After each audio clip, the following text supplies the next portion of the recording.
మాఘమాసంలోని శుక్లపక్షంలోని 7వ రోజు సప్తమి తిథిని రథ సప్తమిగా జరుపుకుంటారు. రథ సప్తమి నాడు సూర్య భగవానుడు తన రథాన్ని అధిరోహించి మొత్తం ప్రపంచానికి వెలుగులు అందించడం మొదలుపెట్టాడు. కనుకే దీనిని రథ సప్తమి లేదా సూర్య జయంతి అని పిలుస్తారు. రథ సప్తమి రోజు సూర్య భగవానుడు తన శక్తివంతమైన కిరణాలతో ప్రపంచవ్యాప్తంగా తన కరుణా కటాక్ష వీక్షణాలు ప్రసరింప చేస్తాడని చాలామంది నమ్ముతారు. సూర్యుడు దయ ఉంటేనే ఆరోగ్యంగా జీవించగలుగుతాం. అటువంటి సూర్య జయంతి నాడు అత్యంత భక్తి శ్రద్ధలతో సూర్యుణ్ణి పూజిస్తే గత జన్మలో చేసిన పాపాలు తొలగిపోతాయని, రోగాలు బాధల నుంచి విముక్తి లభిస్తుందని శాస్త్రాలు చెబుతున్నాయి. మరి ఎంతో శక్తివంతమైన ఈ రథ సప్తమి రోజు ఆడవారు ఈ రంగు బట్టలు కట్టుకుంటే చాలు దీర్ఘ సుమంగళి యోగం కలుగుతుంది. అనారోగ్య సమస్యలు తొలగి సంపూర్ణ ఆరోగ్యం చేకూరుతుంది. మరి ఎంతో విశేషమైన రథ సప్తమి రోజు ఏ రంగు బట్టలు కట్టుకోవాలో ఇప్పుడు ఈ వీడియోలో తెలుసుకుందాం. మాఘశుద్ధ సప్తమి సూర్య భగవానుడు పుట్టిన తేదీ. సకల జగత్తుకు వెలుగునిచ్చే సూర్యుడు దిశను మార్చుకునే రోజు ఇది. భూమిపై ఉన్న జీవరాశులు సుభిక్షంగా ఉండగలుగుతున్నాయంటే అందుకు కారణం సూర్యుడే. ఈ కారణంగానే బాణుణ్ణి కనిపించే దేవుడు అంటారు. ముఖ్యంగా భక్తులు సూర్య జయంతి రోజు సూర్యుణ్ణి ఎక్కువగా పూజిస్తారు.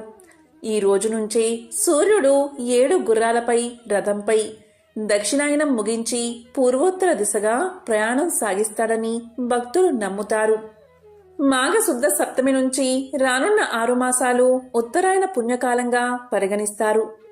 జీవకోటికి చలి తొలగించి నూతన ఉత్తేజాన్ని నింపే సూర్య భగవానుడికి కృతజ్ఞతలు తెలిపే పండుగే రథసప్తమి. రథసప్తమి ముందు రోజు రాత్రి ఉపవాసముండి అంటే షష్ఠి రోజు ఉపవాసముండి మర్నాడు ఉదయం సూర్యోదయానికి ముందుగానే నిద్రలేచి స్నానం చేయాలి. స్నానం చేసేటప్పుడు మగవారు 7 జిల్లేడు ఆకులు, ఆడవారు 7 చిక్కుడు ఆకులు తలపై భుజాలపై ఉంచుకుని స్నానం చేయాలి. అలా స్నానం చేసేటప్పుడు సప్త అశ్వములు గల ఓ సప్తమి, నీవు సకల భూతములకు లోకములకు జననివి, సూర్యుడికి తల్లివైన నీకు నమస్కారమని ఒక నమస్కారం చేసుకోవాలి. రథ సప్తమి రోజు ఆలయంలో విశేష పూజలు జరుగుతాయి. రథ సప్తమి అంటే సూర్య భగవానుడి పుట్టినరోజు. సూర్యుడు 7 అశ్వాలతో కూడిన రథాన్ని అధిరోహించి వస్తాడు అన్నది మనకు తెలిసిందే. అందుకే రథ సప్తమిని పూజ్యమైన రోజుగా భావిస్తారు. సూర్యుడే లేకపోతే లోకమంతా చీకటిమయంగా ఉంటుంది. సూర్య భగవానుణ్ణి ప్రసన్నం చేసుకోవడానికి ఈ ప్రత్యేక దినాన ఆదిత్య మంత్రం చదువుతూ పూజలు చేయాలి. అయితే ఈ రథ సప్తమి రోజు ఆడవారు మర్చిపోకుండా ఈ రంగులో ఉండే చీరను కట్టుకుంటే చాలు నిండు నూరేళ్లు ఆయుష్ కలుగుతుంది. డబ్బుకు లోటు అనేదే రాదు. దీర్ఘ సుమంగళి యోగం సిద్ధిస్తుంది. మీకు ఉన్న కష్టాలన్నీ కూడా పోయి లక్ష్మీదేవి అనుగ్రహంతో కుబేరులుగా మారతారు. రథ సప్తమి రోజు ఈ రంగు దుస్తులు ధరిస్తే సూర్య భగవానుడి అనుగ్రహం పరిపూర్ణంగా సిద్ధిస్తుంది. మరి ఏ రంగు దుస్తులు కట్టుకోవాలో ఇప్పుడు తెలుసుకుందాం. ఈరోజు ఎవరైనా సరే, ఆడవారైనా లేదా మగవారైనా సరే, సూర్య భగవానుడికి ఎంతో ఇష్టమైన ఎరుపు రంగు దుస్తులు ధరిస్తే చాలా మంచిది. అలాగే ఆరెంజ్ కలర్ దుస్తులు లేదా లేత గులాబీ రంగులో ఉండే దుస్తులు కట్టుకుంటే చాలా మంచిది.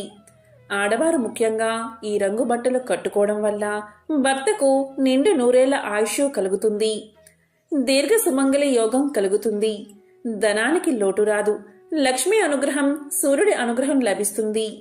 సంవత్సరమంతా ధనాదాయం కలుగుతుంది. 7 రేగిపళ్ళు సూర్యరథానికి ఉన్న 7 గుర్రాలు కాబట్టి వీటిని శిరస్సు మీద ఉంచుకుని రథసప్తమి రోజు తలస్నానం చేయండి. ఇలా చేస్తే చాలు 7 జన్మల పాపాలు మొత్తం తొలగిపోతాయట. 7 రకాలైన పాపాలు కూడా పటాపంచలు అవుతాయట.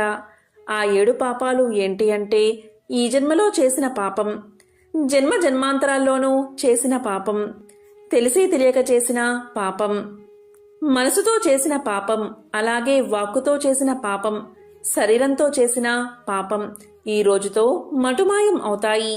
ఈ 7 రకాలైన పాపాలు తొలగిపోవాలంటే రథ సప్తమి రోజు అరుణోదయ వేళ 7 జిల్లేడు ఆకులు 7 రేగిపళ్ళు శిరస్సు మీద ఉంచుకుని తలస్నానం చెయ్యండి.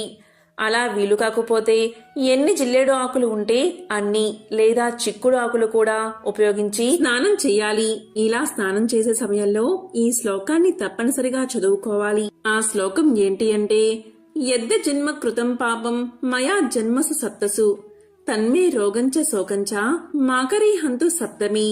ఈ శ్లోకం అర్థం ఏంటి అంటే 7 జన్మల్లోని పాపాలు, రోగాలు, శోకాలు కూడా తొలగిపోవాలని ఈ శ్లోకం అర్థం. అదేవిధంగా స్నానం చేసిన తర్వాత పూజ ప్రత్యేకంగా చెయ్యాలి. మీ ఇంట్లో తులసికోట దగ్గర లేదా సూర్యకిరణాలు బాగా పడే ప్రాంతంలో ఒక పీట ఏర్పాటు చేసుకోండి. ఆ పీట మీద చక్కగా వరిపిండితో శంఖం, చక్రం, పద్మం గుర్తు ముగ్గులు వేయండి. పీటకి పసుపు, కుంకుమ, గంధం బొట్లు పెట్టండి. పీట మీద సూర్యనారాయణమూర్తి యొక్క చిత్రపటాన్ని ఉంచండి. దాన్ని ఎర్ర మందార పువ్వులతో అలంకరించండి. సూర్యుడికి మందార పువ్వులు అంటే చాలా ఇష్టం కాబట్టి ఎర్రటి మందార పువ్వులతో అలంకరణ చేసి కొన్ని పువ్వులు పటం ముందు ఉంచండి. ఆ తరువాత 7 చిక్కుడుకాయలు తీసుకోండి. అలాగే కొబ్బరి ఈనెల పుల్లలు తీసుకుని అవి గుచ్చి ఒక చిన్న రథంలా చెయ్యండి. ఈ చిక్కుడుకాయలతో చేసిన రథాన్ని సూర్యుని ఫోటో ముందు పెట్టండి. ఆ తరువాత ఆవు పాలతో పొంగలి తయారు చేయండి. ఇక 7 గాని 9 గాని 15 కాని చిక్కుడు ఆకులు తీసుకుని పీట ముందు పెట్టి దాంట్లో ఆవు పాలతో చేసిన పొంగలి పెట్టండి. ఇదే సూర్యుడికి నైవేద్యమవుతుంది. ఇలా ఈ రోజు చేస్తే సూర్యుడి అనుగ్రహంతో పాటు సకల దేవతల అనుగ్రహం, కులదేవత అనుగ్రహం, అశ్విని దేవతల అనుగ్రహం కలిగి రాబోయే కాలంలో రాజయోగం పడుతుంది. ఆ తర్వాత చిక్కుడు ఆకుల్లో ఉన్న ప్రసాదాన్ని ఇంట్లో వారందరూ స్వీకరించండి. ఇలా ఈ రోజు చేస్తే మీ జీవితంలో అద్భుత శుభ ఫలితాలు కలుగుతాయి. ఇక ఈ రోజు సూర్యుణ్ణి ఆరాధించేటప్పుడు ఎర్రటి పువ్వులతో లేదా మందార పువ్వులతో ఓం ఆదిత్యాయ నమః అనే మంత్రాన్ని జపిస్తూ పువ్వులను సూర్యుడి పటం దగ్గర ఉంచండి. ఈ విధంగా ప్రత్యేకంగా మందార పువ్వులతో పూజించి హారతి ఇవ్వండి. ఇలా చేస్తే జన్మజన్మల దరిద్రం తొలగిపోతుంది. ఈ రోజు ప్రత్యేకంగా గొడుగు, పాదరక్షలు అంటే చెప్పులను ఒక బ్రాహ్మణుడికి దానం ఇవ్వండి. ఇలా చేస్తే అష్టదరిద్రాలు తొలగిపోయి అష్ట ఐశ్వర్యాలు కలుగుతాయి. మరి ఎంతో పవిత్రమైన శక్తివంతమైన రథ సప్తమి రోజు ఇంటికి ఈ ఆకులు కట్టుకోవాలి అంటే అవే రావి ఆకులు. ఈ రోజు రావి చెట్టు దగ్గరకు వెళ్లి రావి చెట్టును ముట్టుకోకుండా రావి ఆకులను తెచ్చుకుని మీ ఇంట్లో గుమ్మానికి తోరణంలా కట్టుకుంటే ఆ ఇంట్లో వారికి సకల శుభాలు కలిగేలా ఆ సూర్యుడు దీవిస్తాడు. పూర్వం ఈ ఆచారాన్ని తప్పకుండా పాటించేవారు. మన ఇంటికి రావి ఆకులు రక్షణ కల్పిస్తాయి. దీనికోసం మీరు ఏం చేయాలి అంటే రావి చెట్టు దగ్గరకు వెళ్లి రావి చెట్టు మొదట్లో నీళ్లు పోసి అక్కడ ఒక దీపాన్ని వెలిగించండి. 11 రావి ఆకులను ఇంటికి తెచ్చుకోండి. వాటిని కడిగి పసుపు, కుంకుమ బొట్లు పెట్టండి. ఒక దారం తీసుకుని దానికి పసుపు రాసి 11 ఆకులు కట్టండి. ఈ తోరాన్ని గుమ్మానికి కట్టండి. ఈ రోజు ఇలా చేస్తే సాక్షాత్తు ఆ సూర్యనారాయణమూర్తి యొక్క సంపూర్ణ ఆశీస్సులు మీకు లభిస్తాయి. ఇలా చేయడం వల్ల మీ ఇంటికి ఉన్న దిష్టి దోషాలు, ఇంటిలో ఉన్న కుటుంబ సభ్యులకు ఉన్న నరదృష్టి, నరపీడ తొలగిపోతాయి. పాజిటివ్ ఎనర్జీ చేకూరుతుంది. నకారాత్మక శక్తులు తొలగి దైవిక శక్తులు ఎల్లవేళలా మిమ్మల్ని కాపాడతాయి. ఇంట్లో ఉన్న ఆర్థిక సమస్యలు తొలగిపోతాయి. ఇది చాలా చక్కటి అద్భుతమైన పరిహారం. ఈ రోజు ఇలా చేస్తే ఉత్తమ ఫలితాలు కలుగుతాయి. రావి చెట్టు ఆకుల నుండి ప్రాణవాయువు అధికంగా విడుదలవుతుంది. అంతేకాదు ఈ ఆకులు ఉన్న దగ్గర గాలిలో వాతావరణ కాలుష్యం అనేదే ఉండదు. ఎందుకంటే దీనిని రావి ఆకులు శుద్ధి చేసి మనకు స్వచ్ఛమైన గాలిని అందిస్తాయి. ఇలాంటి పవిత్రమైన రథ సప్తమి రోజు రావి ఆకులను మన ఇంటికి రక్షణగా కట్టుకోవడం వల్ల సూర్యనారాయణమూర్తి ఎంతో సంతోషించి చక్కటి ఆరోగ్యాన్ని ప్రసాదిస్తాడు.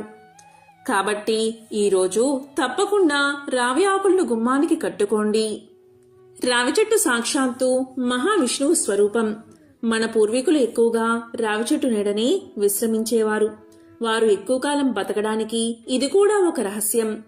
వృక్షాలంటిలో రావి చెట్టు పరమ పవిత్రమైనదని శ్రీమద్ భాగవతంలో సాక్షాత్తు శ్రీకృష్ణ భగవానుడే తెలియచేశాడు. విష్ణు నివాసంగా రావి చెట్టును పరిగణిస్తారు. ఈ రావి చెట్టు కింద పరమ భక్తులైన హిందువులు తమ ప్రాణాలు సైతం సంతోషంగా విడవడానికి ఇష్టపడతారు. ఎవరైతే రావి చెట్టు మొదట్లో నీరు పోసి చెట్టుకు ప్రదక్షిణ చేస్తారో అలాంటి వారికి భగవంతుణ్ణి సేవించిన పుణ్యం లభిస్తుంది, ఆయుష్ పెరుగుతుంది, పాపాలు తొలగిపోతాయి, మోక్షం లభిస్తుంది. రావి చెట్లు ఏ ఊర్లో అయితే అధికంగా ఉంటాయో ఆ ఊర్లో అందరూ ఆరోగ్యంగా జీవిస్తారు. ఎందుకంటే రావి చెట్టు నుంచి ప్రాణవాయువు అధికంగా విడుదలవుతుంది. రావి చెట్టు సమీపంలో నివసించే వారికి ఆయురారోగ్యాలు కలుగుతాయి. అంతేకాదు రావి చెట్టు నుంచి వీచే గాలి వాతావరణ కాలుష్యాన్ని పారద్రోలుతుంది. స్వచ్ఛమైన ఆరోగ్యవంతమైన గాలిని మానవులకు పంచుతుంది. పద్మ పురాణం ప్రకారం రావి చెట్టును విష్ణు స్వరూపంగా చెప్తారు. ఇది ఎంతో పవిత్రమైన చెట్టు. బ్రహ్మ వైవర్త పురాణంలో కూడా రావి చెట్టు యొక్క ప్రస్తావన ఉంది. ఈ చెట్టు అత్యంత శ్రేష్టమైనదిగాను దేవతా వృక్షంగాను పురాణాలు చెప్తున్నాయి. అందుకే దీన్ని అశ్వత్థ వృక్షము అని పిలుస్తారు. గౌతమ బుద్ధునికి రావి చెట్టు కిందే జ్ఞానోదయం అయ్యింది కనుక రావి చెట్టును బోధి వృక్షము అని కూడా పిలుస్తారు. రావి చెట్టు మొదట్లో విష్ణువు, బోధిలో కేశవుడు, కొమ్మల్లో నారాయణుడు, ఆకుల్లో హరి, పళ్ళలో అచ్యుతుడు ఉంటాడు పురాణాలు చెప్తున్నాయి.